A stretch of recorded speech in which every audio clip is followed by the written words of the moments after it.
Kato, moro. Ei ottaa selfie. Ei saatana, kiinni jäi vittu. Sieltä lähti vähän uusi. Mitä äijä?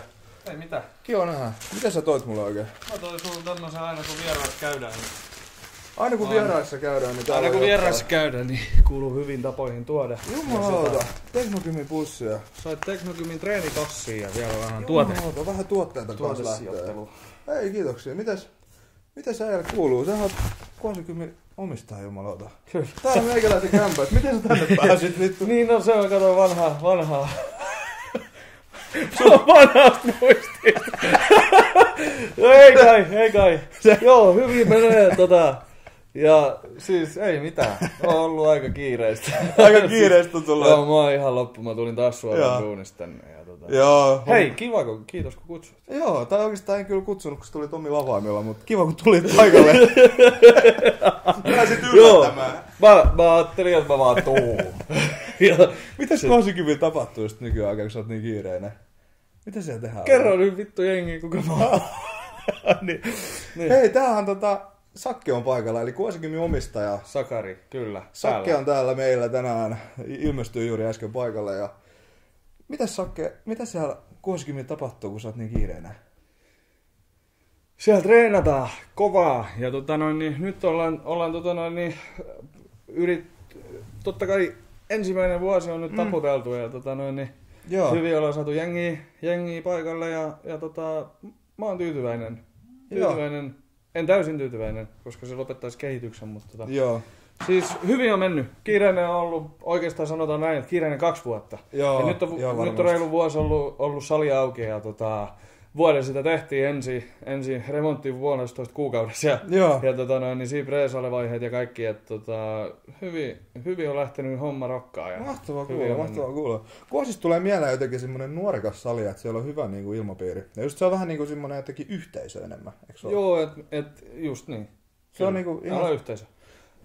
Me ei olla vaan pelkkä kuntosali, me ollaan perinteinen sali Uusikamoilla ja meidän kohderyhmä on nuoret tavoitteellisesti treenaavat nuoret aikuiset, nyt ollaan löydetty meidän kohderyhmä on 90% on varmaan 90-luvun syntyneitä ja nyt alkaa tulla sitten 0, 0, 0, 1, 0, 2, niin kuin, että se, kato sieltä tulee täysikäisyyttä ja tullaan niin, sitten siihen treeni-ikään niin sanotusti, että se kuntosali kiinnostaa. Okei. Onko tehnyt PT-hommia kanssa siellä? Oon tehnyt joo.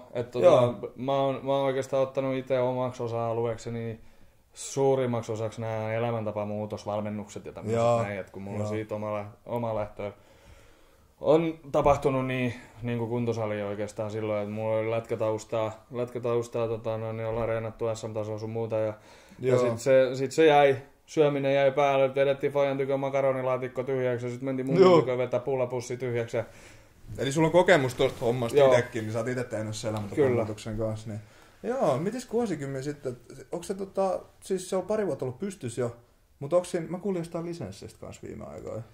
Joo, me lisensoitiin nyt tällä viikolla.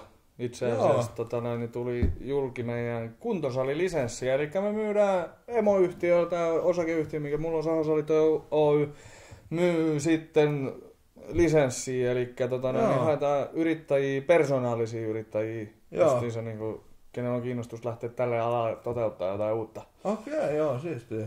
Ja toi jotenkin tuntuu, että Kuosi on kyllä Turussakin ollut semmoinen sali, missä mikä erottuu oikeasti tosi hyvin. Ja voisin kuvitella, että toi voisi toimia myös muuallakin. Koska siinä no siis niin siitä se mun idea tuli just nimenomaan, että kun mulla on vahva some, jollain muilla on paljon vahvempi, mutta mun mielestä se on vahva. Siis sille vaikutusvaltaisesti ainakin niin vahva.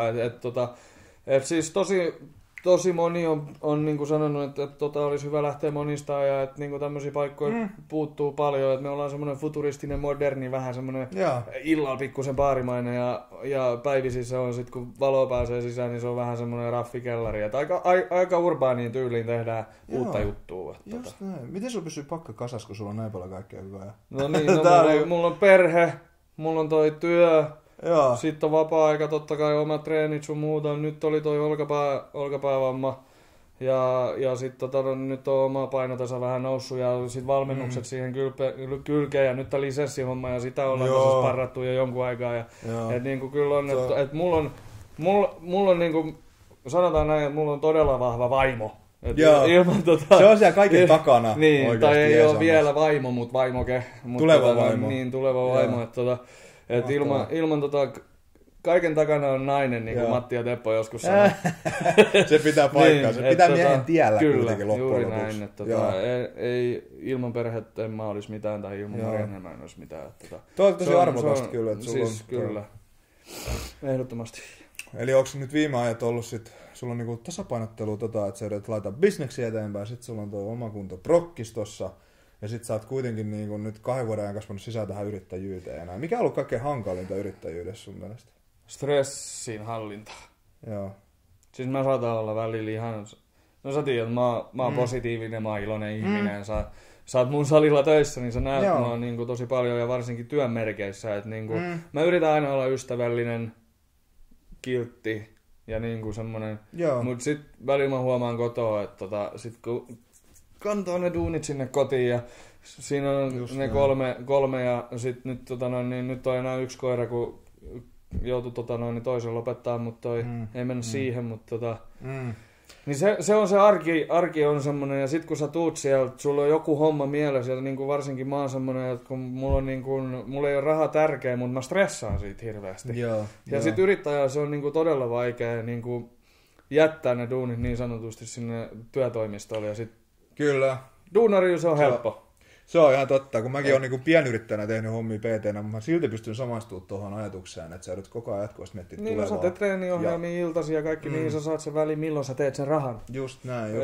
Et niin kuin mäkin koko ajan sillä lailla, että niin kuin, sitä miettii automaattisesti koko ajan. Ja sitten niin sulla voi tulla joku sähköposti tai joku lasku tai joku tulla semmoinen, mikä sitten mullistaakin sen sun päivän. Ja sitten sä joudut saatana työstää sitä seuraavat 2 viikkoa ja se on tosi rankkaa. Just näin. Mieti, kun iso duuni sä oot tehnyt jo 2 vuodessa, kun sä oot lähtenyt kehittämään ja sä oot löytänyt toimivat jutut, niin sen takiahan tuo lisenssi on siinä mielessä hyvä, että sen takana on aika paljon duunia. On löydetty niitä oikeita toimintatapoja, niitä malleja. Ja niitä on vähän puristettu sillä, että kun nämä otetaan, niin tässä on hyvät edellytykset lähteä pyörittämään sitä. Niin, niin paljon se voi yrittää itse miettiä niitä asioita. Joo, ja sitten kun yrittäjällä on tosi paljon semmoista työtä, mitä kukaan ei näe. Piilotyötä ja semmoista, niin että sä vaan niin duunaat sitä joskus. Sama sä tiedät PT-hommissa. Me tehdään molemmat niitä hommia. Just näin. Niin asiakas ajattelee, moni asiakas, mä en yleistä, että kaikki tekee sitä, mutta moni varmasti ajattelee sen niin, että hei mä lapasen tosta noin 30, niin se äkkiä tekee mulla ohjelmat ja ruokavaliot ja kaikki. Just näin. Ja kun ne on räätälöity sulle, mekin niin halutaan räätälöidä meidän sali, tiedätkö, meidän asiakkaille ja niin kuin, että se palvelu on heille ja niin kuin näin, niin sit se totta kai niin on semmoista työtä, mitä ei välttämättä kukaan ikinä näe ja sitten niin reklamaatiot, kaikki tämmöiset näin, laskutuiksen korjaamiset, kaikki ne on niin semmoisia, mitkä vie tosi paljon aikaa, välttämättä ihmiset ei sitä näe. Kyllä, toi on varmaan just semmoista, mitä niin kuin moni ajattelee, koska näkee vaan se pintapuolen siitä, että no hei, että tuolla menee aika hyvin, kun se on iloisena tuolla hoitelee noita. Ja täällä on kaikki niinku kunnossa. Ja ei sit näe sitä, niinku, mitä siellä taustalla pitää. Silloin kun rahaa kuin roskaa. Joo, niin on. Laukkuja, systeemejä, kaunis muija ja kaikki on ok. Joo, kaikki on kunnossa. Se on oikeasti niinku, pääkoppa on ja kaikki maha on sekaisin jatkuvasti. Joo, just näin. Se on niinku, mulla on se stressi menee niinku suoraan, suoraan mun elintoimintoihin. Se on niinku ehkä semmoinen, mikä mua on niinku stressannut eniten. Et sit kun huomaa, että on kauhean stressi, sit se tulee semmosina kiukunpuskina esiin, maha on ehkä vähän semmonen, ei ihan aineenvaihduntarokkaa ja tiedätkö aina semmosia, siis stressi on todella iso juttu. On, ja se vaikuttaa niin moneen asiaan, kun sitä on liikaa. Miten se rentoudut, jos sulla on liikaa ressiä? Mitä sä teet silloin? No siis... Mikä on parasta? Mä sanoisin, että niinku se perheaika ja se oikeesti, että sä saat niinku sen ajatuksen jonnekin muualle. On niinku se juttu, että mä oon niinku monta kertaa miettinyt, että nyt mä otan lennon ja mä lähden muijan kanssa viikoksi jonnekin. Karkuun niin kaikkea tätä. Kun sit taas se, että kun olisi niin helvetisti sitä hommaa, niin mitä se viikko, jos sä Kanarialla auttaa siihen? No ei, sit sä vaan siirrät sitä stressiä. Kanariallakin. Siinäkin se koko aika piippaa just näin. Niin, siinä ne seuraa kuitenkin sit taas. Sit kun mulla on todella paha ADHD itselläni, niin se keskittyminen ja se asioiden priorisointi ja se, ja sit taas kun mun puolisolla on ADD, joka on sit taas täysin vastakohta. Mä en ole kuullutkaan muuten tosta. Elikkä se on järjestelmäinen. Eli sä haluat, että toi hylly ja nämä on suorassa, että sä et pysty laittaa, että taulu on tuolla ja hylly on tossa ja näin. Joo, just näin. Se on semmoista, ja sit niinku Marianne on semmoinen, että se suunnittelee sen päivän. Ja sit taas sä elät hetkessä sekunnissa. Niin, mä oon semmoinen tunneihminen. Mä elän sillä sekunnilla ja sit mä menen sinne, että mua tarvitaan tuolla ja näin. Ja tuo on vähän sama homma, nytkin se vaan ilmestyy tänne omilla avaimissa. Tajusit, että mä tarvitsen sut tänne näin. Sä tuut tänne yhtäkkiä. Niin. Just näin. Se on myös ominaisuus, mikä on hyvä tiedostaa itsessä, koska silloin sä tiedät, että se tulee toimimaan näin. Että mulle toimii tää, ja nämä on mun heikkouksia, nämä on mun vahvuuksia. Ja yrittäjänä tuo on entistä tärkeämpää vielä, koska sit loppujen lopuksi se ajankäyttö on kaikilla saman verran aikaa käytössä, mutta miten sä käytät sen tehokkaasti? Niin se on niin tärkeässä roolissa. Sitten sulla tulee niinku semmosia niinku nihkeitä juttuja niinku muiden ihmisten kanssa, että sä joudut vaikka peruuttaa jotain tai muuta vastaavaa. Mä oon just semmoinen tunne-eläjä, niin sitten niin mä saatan olla jostain, että on niin kuin Tommi sanoi silloin hyvin kerran, niin Vantaalla meillä oli joku saatana juttu, meidän piti joku kokous pitää, ja sitten mä olin mä olin 4,5 tuntia myöhässä. Pari akateemista varttia siinä. Kato, Turun toimitusjohtaja tulee just sillain niin kuin ajalla. Mikä sun selitys oli, kun sä olit 4,5 tuntia myöhässä? No siis, mä en kehtaa edes sanoa sitä, koska mä olin ostelemassa vaatteita sun muuta kaikkea, koska mulla tuli taas joku juttu mieleen, että hei, mä tarvisin ton ja näin. Ja siis niin kuin siinä oli monta tekijää niin kuin taas, että mä menin tunteeseen ja niin kuin, että kyllä mä ehdin tämän tässä välissä hoitaa ja sit mun kello vaan juoksee ja 4,5 tuntia ihan näin. Joo, just niin näin.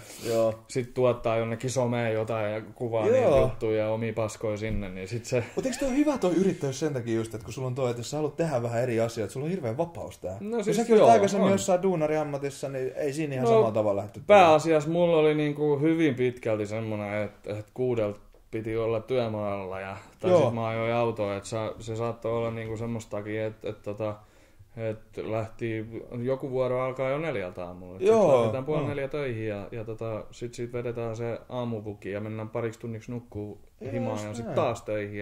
Ja sit mulla on ollut niinku 7-3 duunia ja 8-4 duunia. Nyt mulla on niinku oikeastaan silleen, että jos on salilla hommia, niin sehän tapahtuu yleensä niinku tyyliin puolen päivän ja sen ilta 9 välillä. Niin siihen mä yritän yleensä niin noi ohjaukset ja kaikki ja sitten omat respahommat ja kaikki toimistohommat ja tämmöiset sijoittaa. Mut sit taas se on mun perhe-elämästä pois, koska se on iltapäivää. Just näin. Kun skidit haetaan 4:30 aikaa ja sit Marianne menee niitten kanssa kotiin tai joutuu omat hommansa tekemään sit lasten kanssa ja näin edespäin. Et sit mä oon sunnuntai on mulla niinku semmonen, että jos joku tulee saatana pilaamaan mun sunnuntai, niin se on niinku... Sitten on irti. Sitten. Nyt kun ihmiset ei tiedä, mikä on Kuosikym, niin kerro pari sanalla, että jos tulee Turkuun, niin miksi kannattaa tulla Kuosille treenaa? Miten Kuosi eroaa muista Turun saleista? Jos ei joku ole koskaan käynyt Kuosilla. No siis ennen kaikkea kannattaa ottaa meidän Kuosi Instagramiin heti haltuun, eli @Kuosikym. Kuosikym. Kyllä, eli niin seuraa sieltä ja me tehdään vähän eri tavalla juttua, mitä niin kuin sanotaan, että nämä pääpilottipaikat tekee. Eli niillä on hirveä volyymi, millä ne myy niin kuin halpaa korttia tai kallista korttia, ihan sama. Mutta siellä on niin kuin se, että heillä on hirveän suuret tilat, mutta tingataan väärästä paikasta, eli laitteista ja siitä fiiliksestä ja siitä yhteisöstä ja siitä perheestä.